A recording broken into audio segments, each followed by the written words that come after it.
Hey, Gina. Hey, Bree, how are you? I'm good. So let's dig in. Dig So in. I have a stream of consciousness thing I kind of want to go through, but before I do that, I have a very practical real estate thing that I wanted to go through, and that is this trends report. So when's the last time you all have done a trends report in your areas? Kay did one. That's awesome. I ran one, but I didn't do anything with it Hey, besides read it. Kay, unmute. Unmute. Want to hear you. I did it this last week and sent it to both my clients because there was some interesting trends about rental rates and what's going on with rents. You sent it to your clients?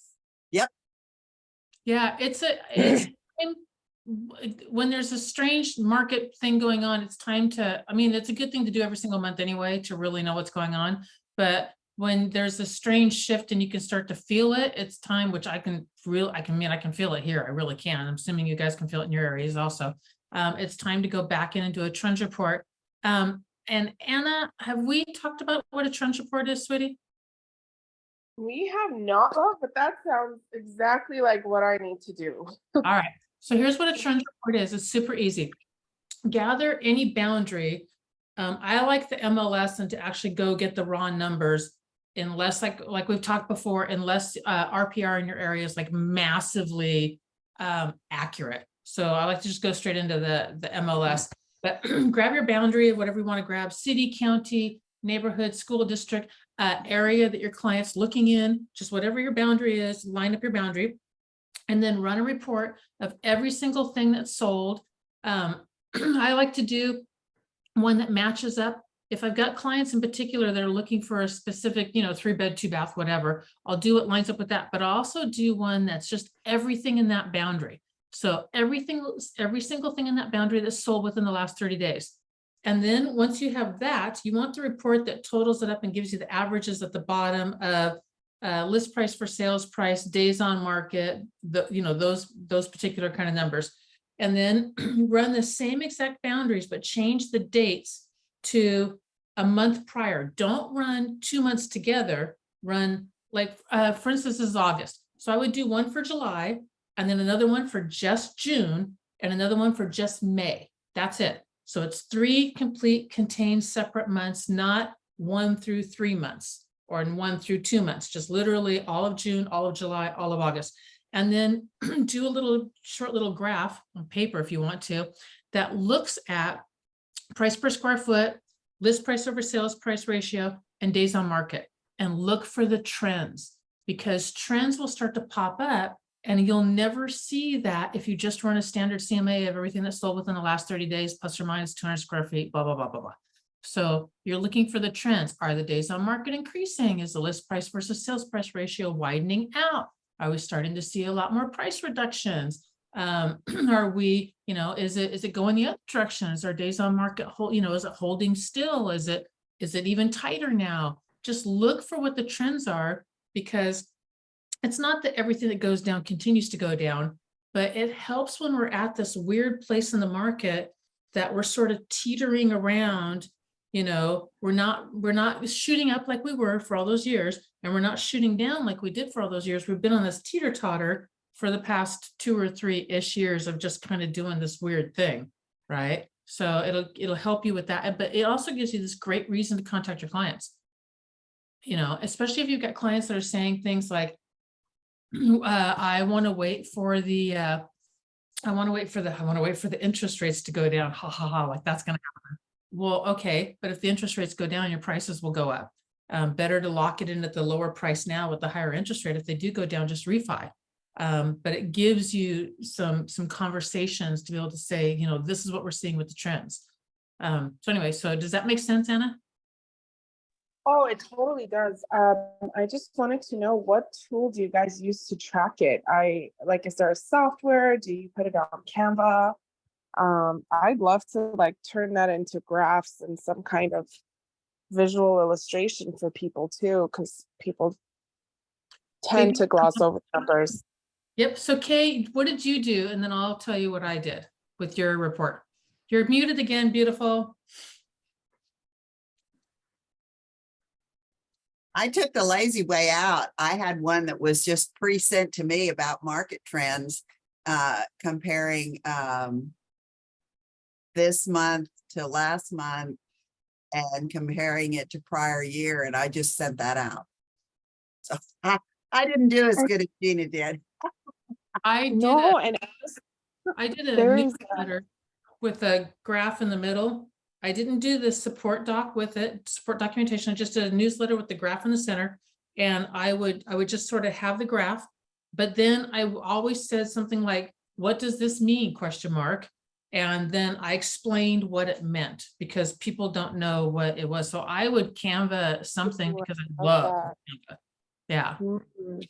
And by the way, the Texas Realtors Association, which is, I guess, local association of NAR, they Mhm. have this tool called the Market Viewer, and Mhm. it just does all of that, visual Yeah. and everything. So maybe we could do like a screenshot of that and Yep. put it in our newsletter, and then do a video of us just explaining it.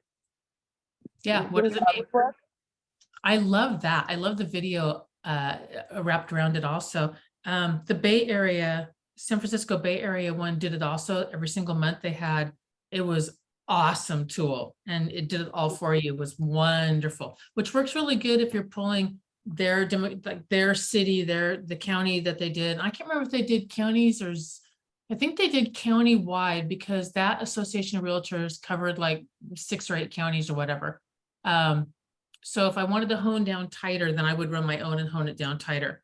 But it's also cool to send out this big report of this is what this means, but in the video, but real estate's hyper local. If you want to know what's going on right now in your neighborhood and see what the trends in your neighborhood, just let me know and I'll run this for you.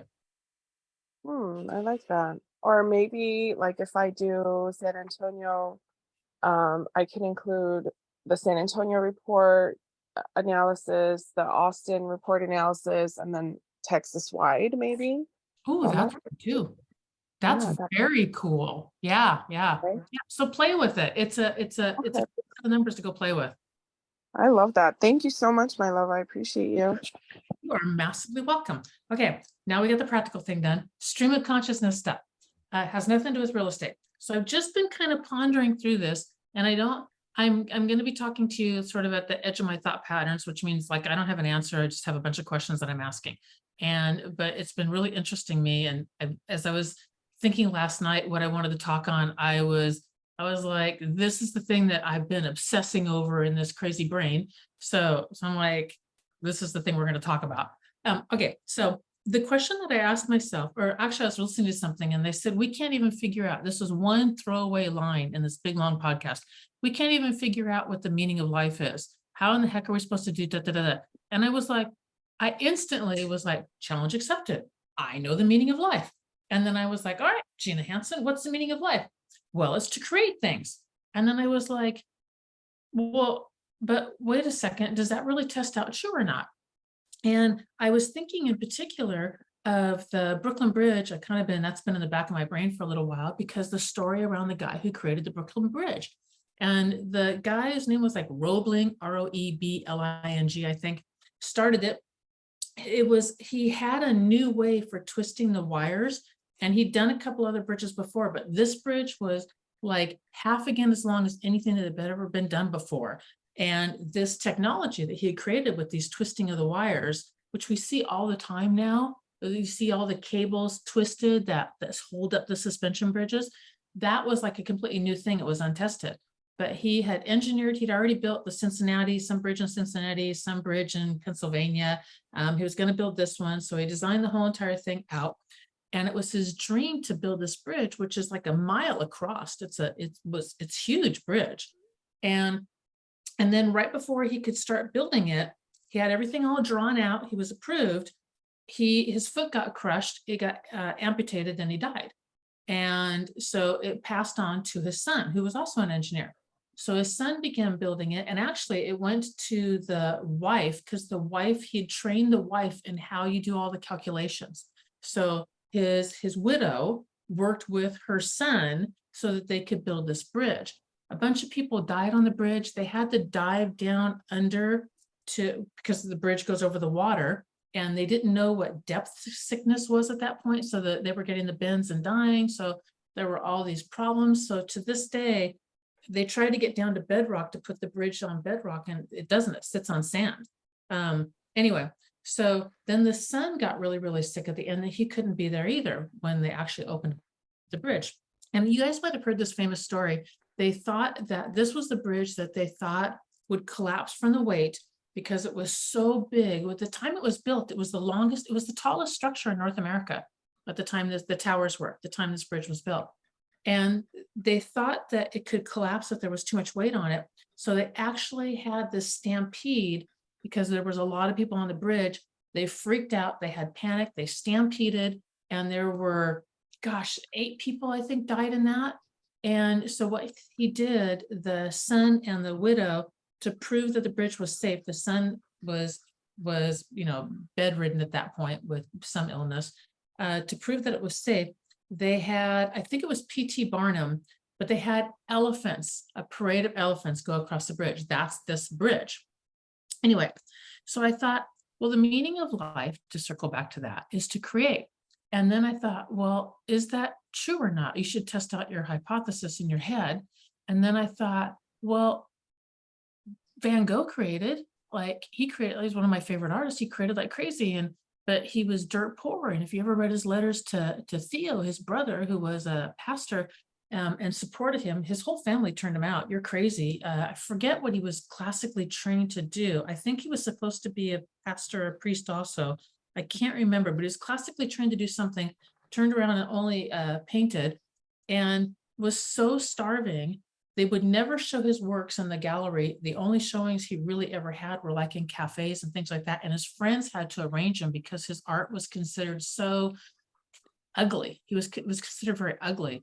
And so oftentimes he had to choose between, do I buy a loaf of bread or do I buy paint? And he would choose paint and just starve.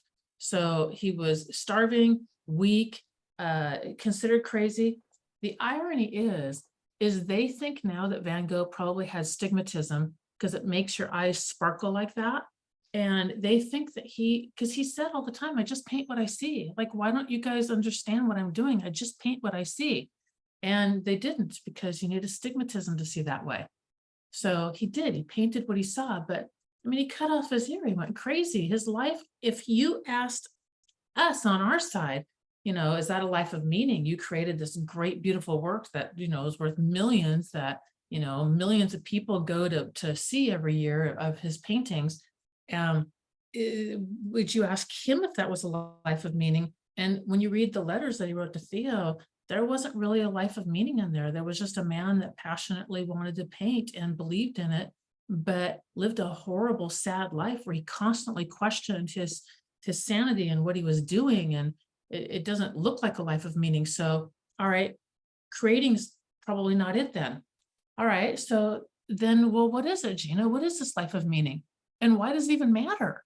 And to me, it matters because what if we get to the end of our life and we look back and we go, well, crap, who cares for the pain? I mean, who gives a shit? I mean, there's no meaning behind any of it, but I think that there is. And I think that we're wired that way, that there is. So then I went to, all right, so maybe it's through my Christian faith, maybe it's to save souls. Maybe that's what a life of meaning is. And then I instantly went to quantity or quality. And I'm like, oh, that does not feel like the right question. That feels like the wrong question to be asking. So okay, I was back away from that one. And then I was like, well, but whose viewpoint is that? Is that your life of meaning or somebody else's, like maybe what you think God's life of meaning is? And I'm like, well, it's not my life of meaning. I mean, it is, but it's not, you know what I mean? It's not how I would define it. That doesn't feel like my definition. And I think if you're going to do it from a viewpoint of what is a life of meaning, I think you need to ask that from your own viewpoint. What is a life of meaning to me? And so that backed me away from that also. And then it also made me instantly go, well, what about Job? What about Job? I'm sure that Job, the story of Job and the pain that he lived through probably has saved a ton of people. But if you look at Job's life, it was a miserable life. And I don't think he would have called it a life of meaning. I mean, maybe it's not documented, but it doesn't look like it. I mean, he was constantly questioning God, or not questioning God. He didn't understand why this was happening to him. Okay, so that's not it either. All right, so I got a guy who built a Brooklyn Bridge who loved what he did and considered his life a very meaningful life and never saw the fruition of the bridge. I have creating's not it. And by the way, I painted for a while. I have a bunch of paintings that I did when I was going through one of the world's nastiest divorces. And I can't say that I did it for meaning. I did it. The reason why many people paint is to get something beautiful out of a life of a lot of pain. And once I was through all the pain, I stopped painting, and I've never I tried to paint one time. I tried to paint one painting. It's the most ugly thing I ever saw in my life. It's horrible, and I don't care. And there was no joy in it anymore. What I learned from painting was a time and a place in this life of turmoil that I was going through, that I could lose time and I could just be present. And that's really what I learned out of it. But it wasn't meaning, it was a loss of time, and the turmoil got put away, and I could just learn to be present, which was not something that I learned, or maybe I'd forgotten, I don't know. So, okay, so it's not creating. And if it's not creating, and it doesn't seem to be saving souls, so it's not that either. All right, so what is it? And then I had that strange week where it was like, we push towards rocks, and the joy in our life, and joy is somehow wrapped up in this too, but not completely. The joy in our life, Craig, deep question, what is a life of meaning? So the joy in our lives, it comes from not reaching the goal. And we have a goal that we put in front of us, which I alluded to or talked a little bit about the other day. We have a goal that we put in front of us. That's this ideal, that this is the thing that we're going for, this big, huge ideal, which is, strongest, fastest, smartest, richest, wisest, whatever the ESTest thing of anything that there is out there that you go for. That's what we do. We put an ideal in front of us and we go for the goal. But the ideal, in the very fact that it is an ideal, also judges us, because we'll never be that. I'll never be the fastest, bestest, richest, wisest, prettiest, strongest, bestest, whateverest. I can't be that thing, because we'll always hold ourselves up and we look in the mirror and go, we know that we're not that thing. So the very thing that we go for, the ideal, is also the thing that judges us. That's interesting. But the joy in it is in moving towards it. And so that seems to be where the joy is, in the moving towards a thing. But if the thing wasn't there, and it wasn't judging me, and it wasn't a rock that I had to push on some level, then there's not really joy in it. And it seems to me that the bigger rock that there is, again, stream of consciousness, thank you guys for just being here as I'm trying to work through this thing. The bigger the rock is, the more joy I feel when I push that rock forward. And does that mean that I need adversity in my life? Does that what that means? That without the adversity in my life, I won't have this thing of meaning? Because that seems strange. That seems like a weird dichotomy, because if I'm just walking down the path and the path is beautiful, well, yes, there's some peace and serenity in that, but it doesn't seem to give me massive meaning unless I'm struggling and wrestling with something, even if it's a deep conversation and trying to figure this thing out. And that's kind of what I'm wrestling through. There's something in the wrestling that brings meaning. And I, again, haven't figured it out yet, but that's kind of where I am. There's something in the wrestling. So I think where I am right now is the meaning of life is to wrestle up against something. And the bigger thing that you wrestle up against, then the greater a life of meaning that you have. But it can't be a monster that utterly decimates you and kills you and leaves you dead, because that could happen. Because then there's nothing in it. I don't think, having not died before, I can't really put that one out there. But I think it's something in wrestling. I think it's in there somewhere, somehow in wrestling with the thing that you deem worthy to wrestle with. So that's where I am. And there you go. There's my stream of consciousness. So anybody have any thoughts, ideas, or anything around this crazy thing, which is not very fair to dump on you and go, this thing that I've been thinking about for weeks, what do you think about on the spot? So there you go. That's where I am. I thought about Jacob. Yeah, exactly. Because it's a ladder and he's wrestling up against that. And the whole name of everything changed because Jacob means the usurper, the stealer, to Israel, one who wrestles. And everything changed at that moment. And it was in the wrestling, even though it bruised, did his Achilles heel or whatever it did. Yep, I did too. I started playing with that concept in my head also, because the angels in that story moved up and down the ladder. There's a movement up and down that ladder, and he wrestled on that ladder. I mean, I don't know if it says. I actually have to go back and look at it to see if it says on the ladder. You mean they go to hell to heaven? There's a ladder. The angels are going up and down, and Jacob wrestles. I know a lot of people that are going down the ladder. Yeah, I know. They're by Sorry. the grace of God, right? And hence your term this morning. And hence my term. There you go. Yeah. So I think it matters. And I want to kind of grab my brain around it. And maybe it's a second book, but I want to dig into it. Maybe that's not the answer. Maybe that's just all the farther I've got so far. It's just in the wrestling.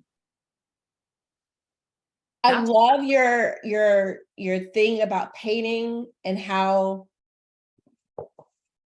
like you pinpointed that it is the loss of time. Yeah. Like that's amazing. And the arts do that for so many people. Like that's the value that people don't see. Mm-hmm. You know, like they see value in meditation, they see value, but art is another form. Because I can relate to that, not with painting, but playing the cello. Oh, tell me about that, because you have a musician's brain. I forget that all the time about you. You think differently. It wires it differently. I'm wired. Yeah, I've always been wired differently, but that's a different story. When I would play, to master the music, you would break it into bars, and I would play the same 4 bars over and over and over again. And I would like Bach doesn't have a lot of it's from the soul. So Bach doesn't have a lot of directives as to how to articulate the different notes. So you have to kind of get into a flow. And in any piece of music, you would break it down to bars and you would just repeat.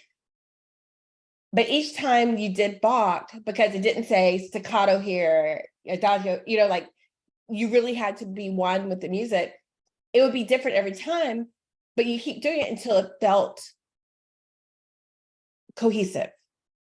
And you would lose that. And you would lose yourself. So when you hear a Bach, no 2 musicians are going to play it the same. It is like the closest of classical music to jazz.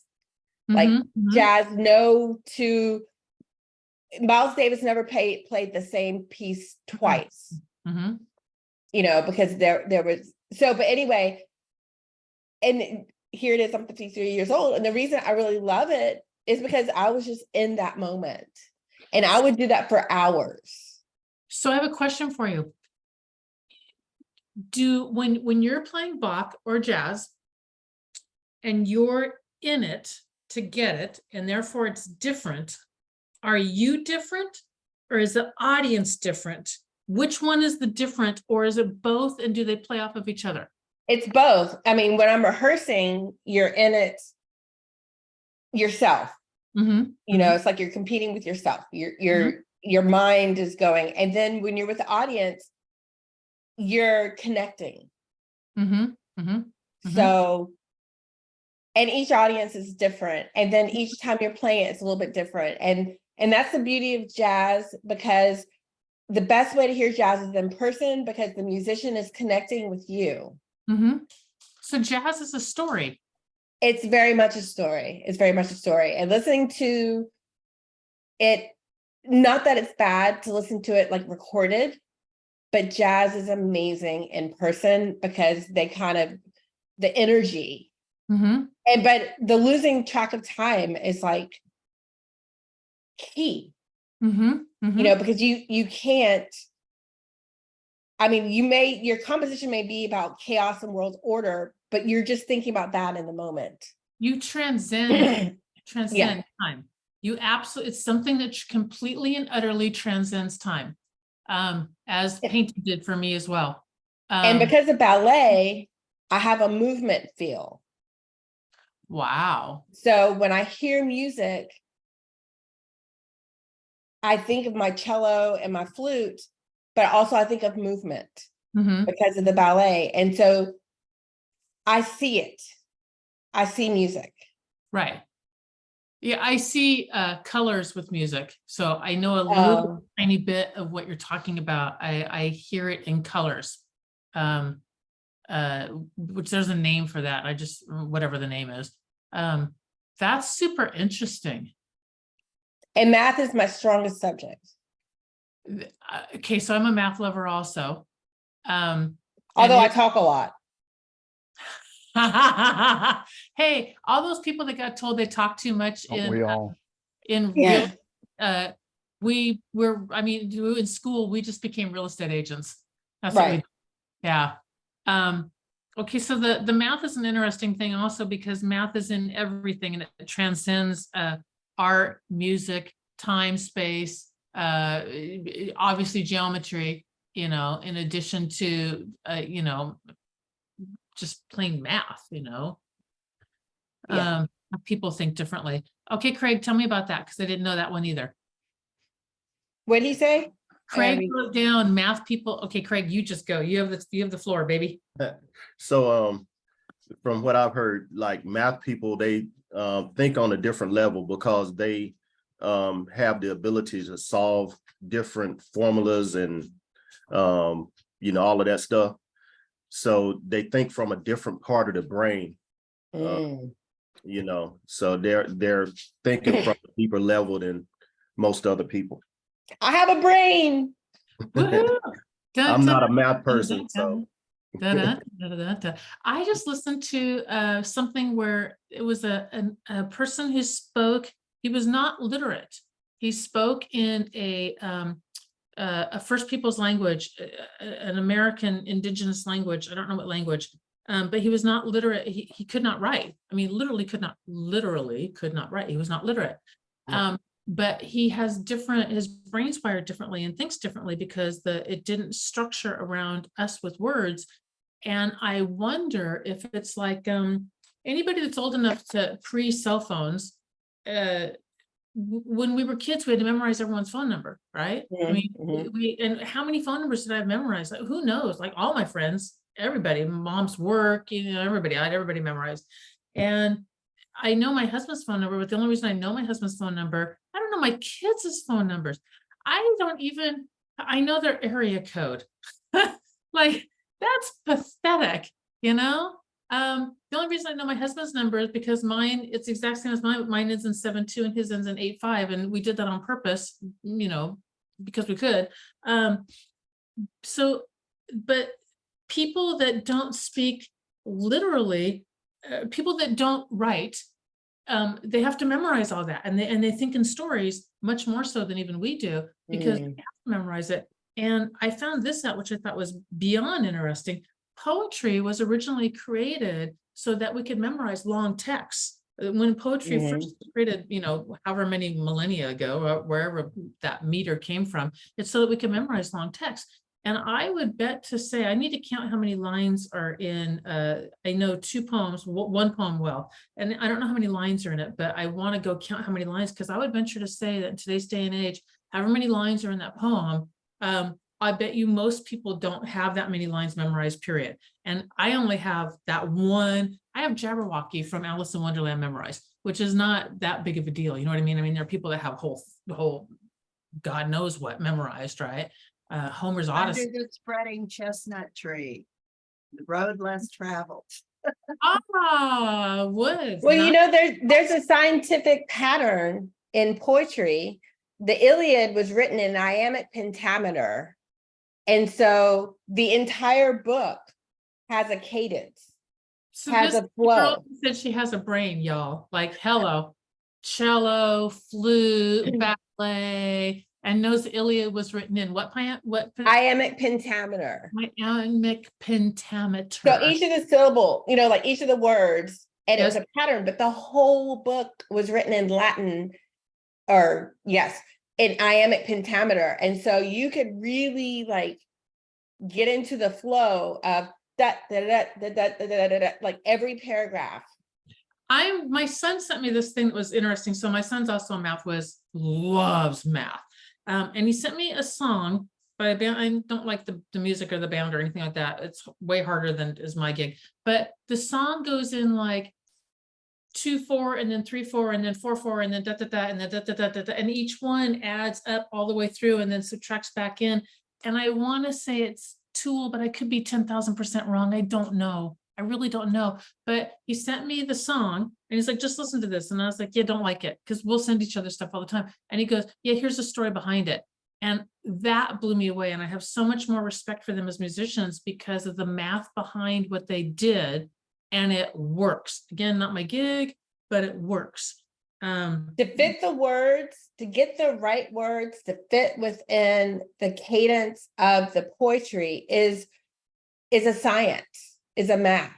Because the number of syllables, the type of word, the meaning behind the word, English is very, well, any language is very scientific to me. But really ours, yeah, because it's Yeah. common everywhere. Right. And so when you try and stick it in music or a poem, and a lot of musical lyrics are poetry with a certain meter, so that it can go with the music. So anyway. So even just what is it, a haiku, which is, what is that, like 575 or something like that for the structure. When you put those parameters around a thing and you tighten it down, like that's a tight dang structure. 575, I think, is what it is. And then the last verse has to be something that is an interesting twist on the first two. It's like the Twitter poetry. Yes, exactly. And when you do that, like the creativity shoots to the roof. Creativity needs boundaries to truly be. When someone's like, I can't do it because I don't have any money. That's when you can really get creative, because now you don't have money. So now you really have to think. And that gets, if you're stuck, sometime remove some structure from it. I want to do let's take poetry, for example. I want to do poetry and not have the letter E in it anywhere.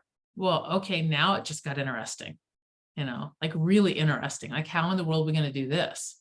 That's why the computer is decreasing us using our brains, because it does everything for us. And we don't have to think anymore. Exactly. And that is the beauty of thinking about what is a life of meaning, because it forces me to put all of it away and walk or take a shower or sit and just think.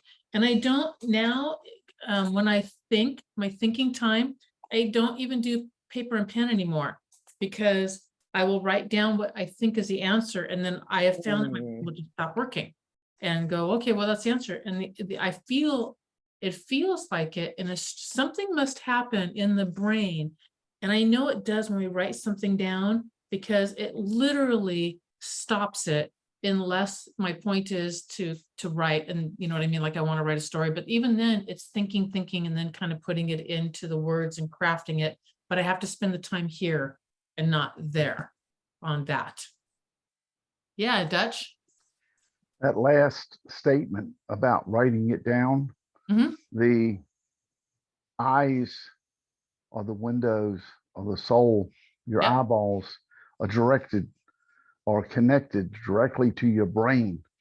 So when you put it in the form of writing it, you're looking at it, you're resending it back to the brain for examination again. Yes. Because it goes directly in. It's much more powerful than just listening or any of the other ways that you intake.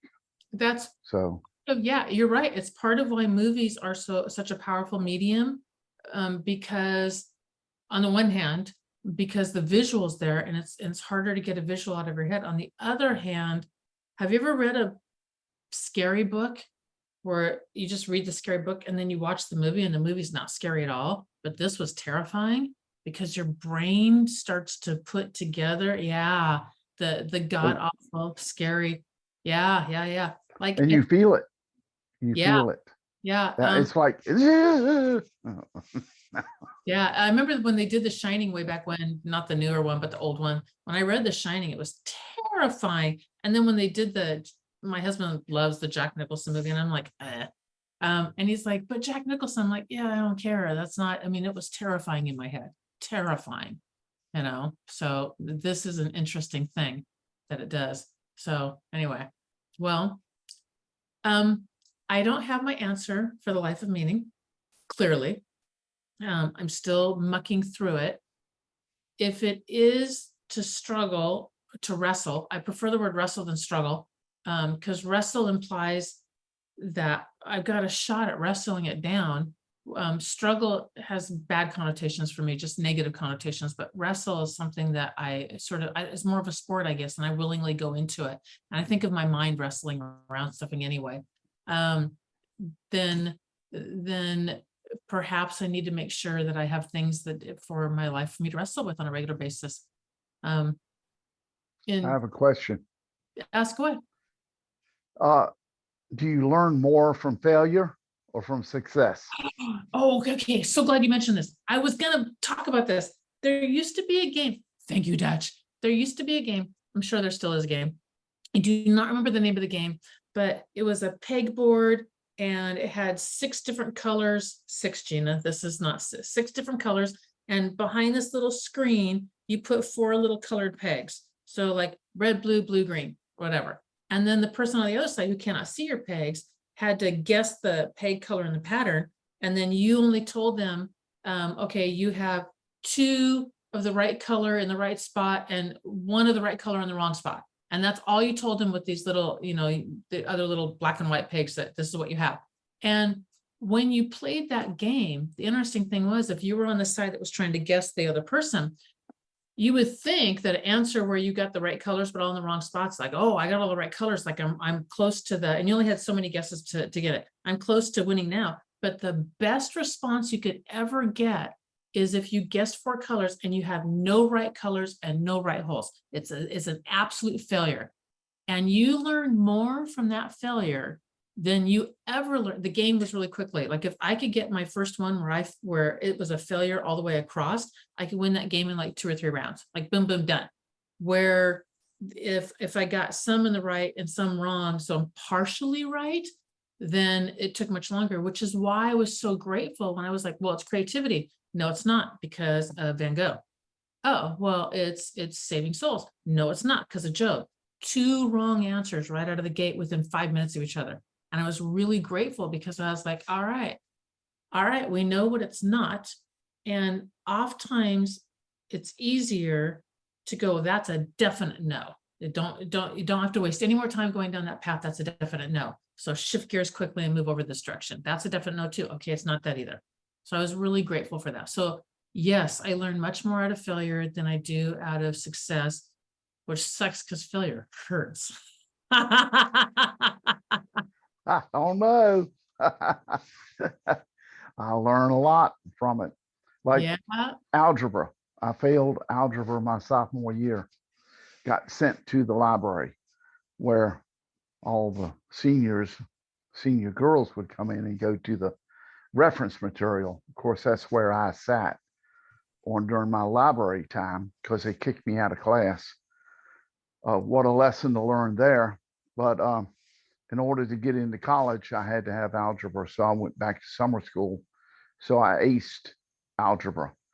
So there's a turnaround from being kicked out of algebra in a sophomore year to going back to summer school, where a gruffy lady from another high school said, just because you graduated doesn't mean you're going to get off easy in this class. She pissed me off.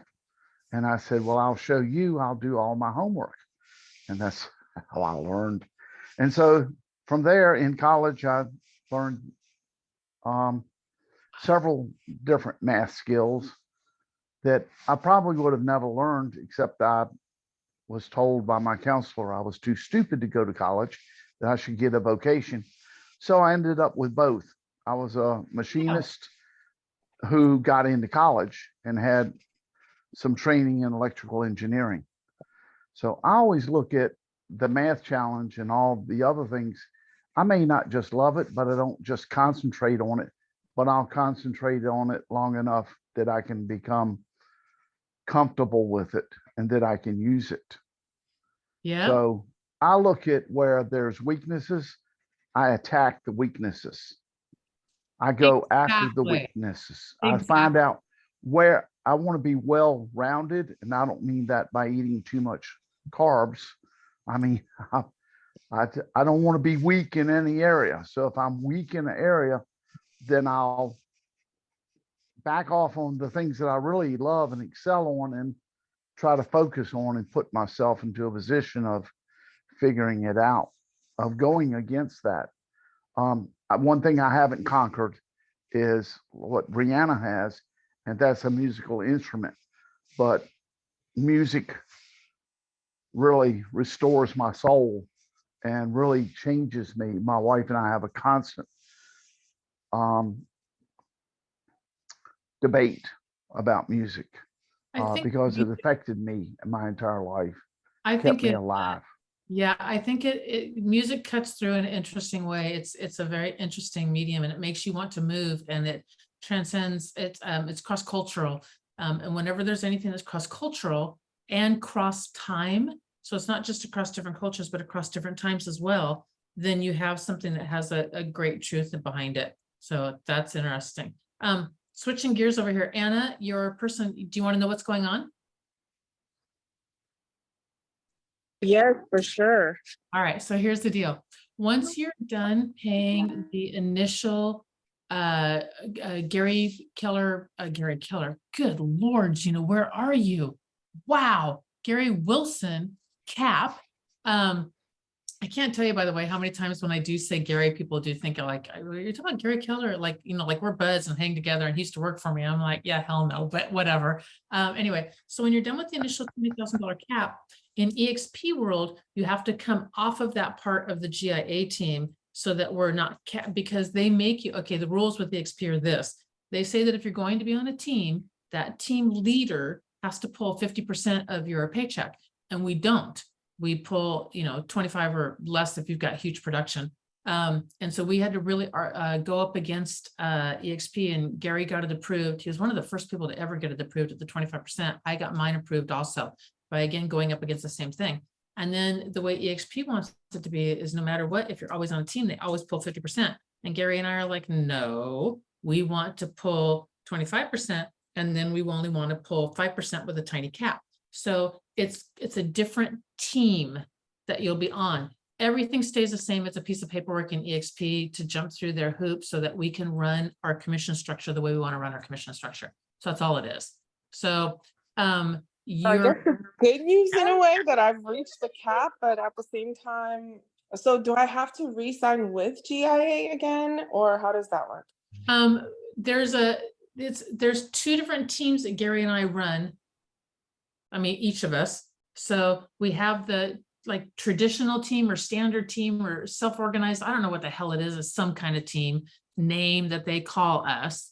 And then we have this other team. So you're going to sign this other team agreement, but find out, find out from Gary what the name of it is. Cause I never remember what the name of the two different teams are.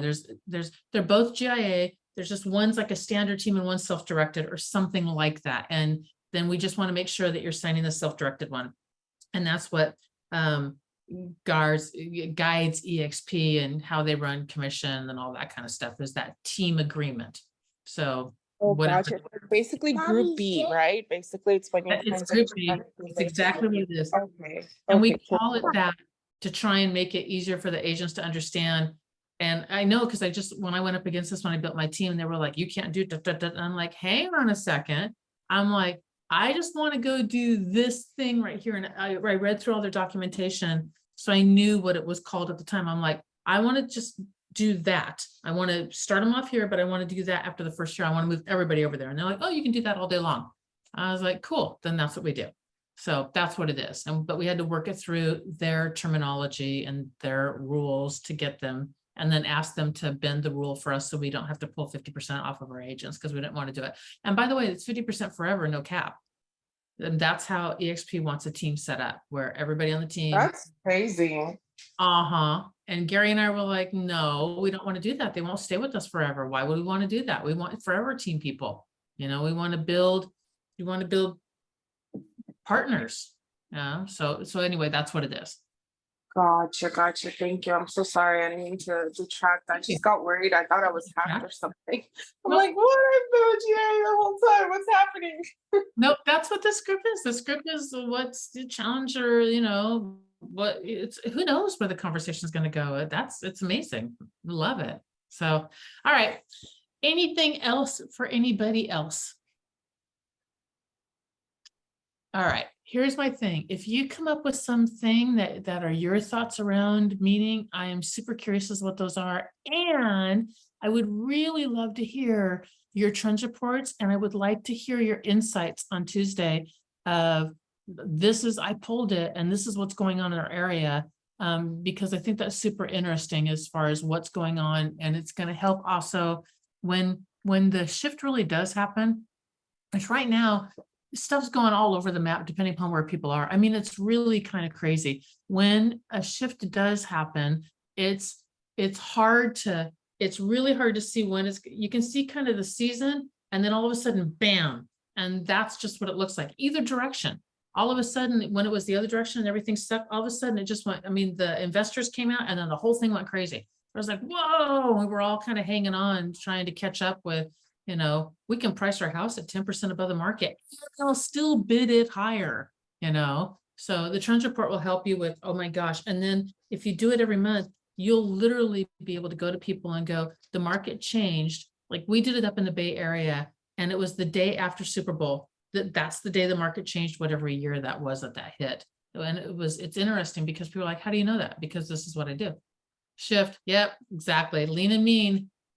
Yep, run lean and mean. So, all right, y'all, I hope you have amazing weeks and weekends, and go do some wrestling out there. There's some interesting things to wrestle with. That's worthwhile. It really is. So thank you all. I love you. Have a good one. Happy Great weekend. week, everybody. Weekend. Bye-bye. Yeah. Bye.